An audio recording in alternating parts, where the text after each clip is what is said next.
দেখেন কিছুক্ষণ আগে একটা শিয়ালের গর্ত দেখিয়েছিলাম, যেখানে শিয়াল তার নিজস্ব বাসভূমি হারিয়ে এখন জনমানব এরিয়াতে ঢুকে পড়ছে, মানে গর্ত করছে। দেখেন এখানে আমরা যখন ছোট ছিলাম তখন এখানে প্রচুর কিন্তু গাছপালা ছিল, একটা বড় বিশাল জঙ্গল ছিল।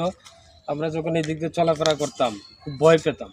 শিয়াল কিন্তু এখানেই থাকতো। আর আমি আগেই বলেছি যে শিয়াল প্রকৃতির একটা অবশ্যই বড় একটা উপাদান। যদি উপাদান না হতো, আল্লাহ কোনোভাবেই অনর্থক কোনো প্রাণীকে সৃষ্টি করে নাই।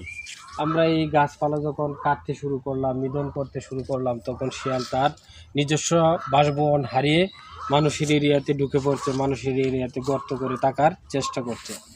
আসলে আমরা প্রকৃতির প্রতি এতটা বেশি নিষ্ঠুর হয়ে যাচ্ছি নিজেদের সুবিধার্থে, নিজেদের সুযোগ সুবিধার জন্য। অন্য প্রাণী কিভাবে আছে বা থাকবে এই দিকটা আমরা কখনোই চিন্তা করি না বা চিন্তা করার প্রয়োজন বোধ মনে করছি না। যার কারণে প্রকৃতি তার যে ভয়ঙ্কর বিদ্রূপ, যে ভয়ঙ্কর একটা রূপ দেখাচ্ছে, এটা আমাদের জন্য দুঃখজনক। আসল প্রকৃতিকে ভালোবাসি, বেশি বেশি করে গাছ লাগাই, গাছকে ভালোবাসি, বৃক্ষরোপণ করি, বনায়ন তৈরি করি। ধন্যবাদ সবাইকে। আসসালামু আলাইকুম।